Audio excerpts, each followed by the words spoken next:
Hi, thank you. Hi. You mentioned that there's no end to this process. And so something without an end must not also have a beginning. So I'm just curious to hear what you have to say about not only that there's no end, but that there's no beginning, and so that this process of spiritual growth is already happening regardless.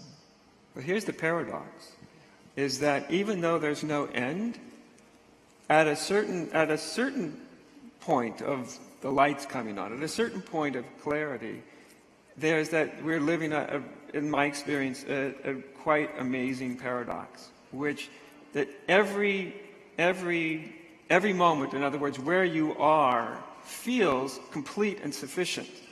So in that sense, not that it's abstractly or philosophically the end, but it feels like an end in itself. It is a completion.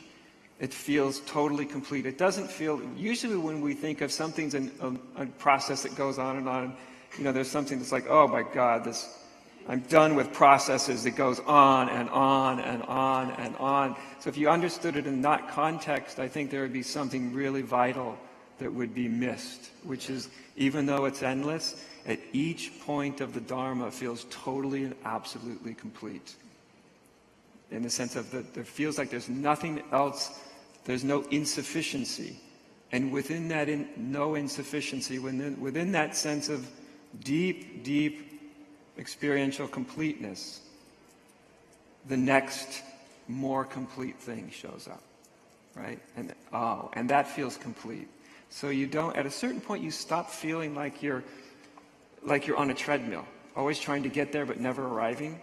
Do you know what I mean? Part of, I think, the really being deeply realized is the sense, the feeling of arriving at each moment, but not in such a way that you've made a conclusion of finality. So you kind of get the best of both worlds in a certain sense. The deep rest of not struggling or seeking in the conventional sense, and the adventure and the joy of existence always revealing itself. That's my experience anyway. Yeah, I think that's a very nice way of saying it. That doesn't answer completely the question of beginning, but it no, I shows leave that, that to you. But that no, it's already in the Bible. I don't have to say it.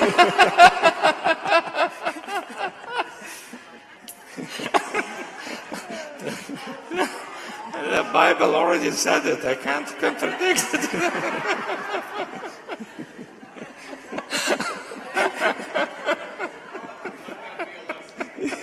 First was the beginning. The beginning.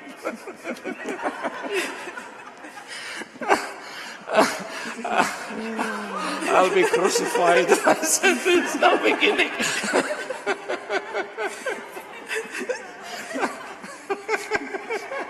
Oh God! It just blew it all up. I'm glad I'm not living in Syria these days.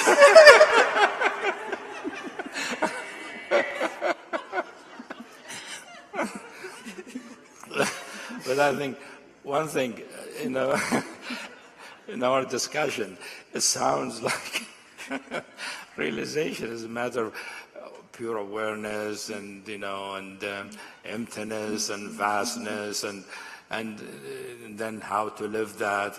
In reality, as realization realizes further realization, what you come to is the simplicity of things. Things get much simpler. You don't care about emptiness. You don't care about awareness. You just drink your tea. Yeah. Talk to your friends.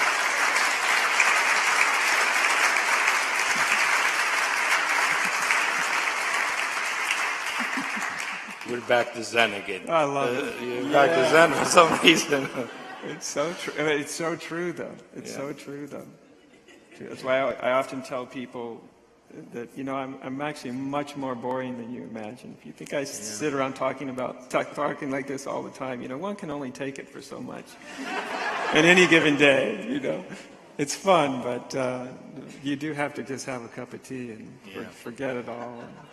And Live it. Live it. Yeah, sometimes you have to go through all that stuff, the spiritual thing, you know, the spiritual journey, to arrive at simplicity. Because simplicity is the ordinary life without the usual self. People don't know that.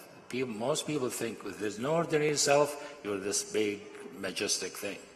No, you can be no self. I'm nobody.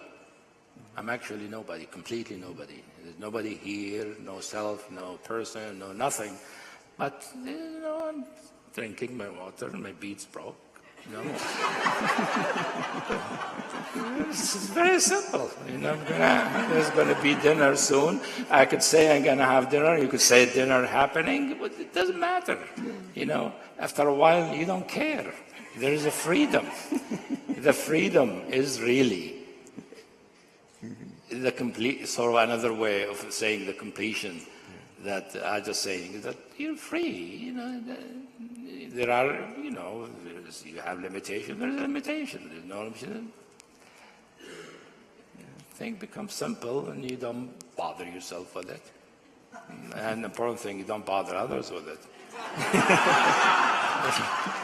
Just as important. Yeah. That's how people know, you realize when you don't bother other people with it. You see, that's the proof. As they say in Zen, if you want to know the attainment of the master, ask his wife or her husband, whoever happens to be the master. They're the ones that know.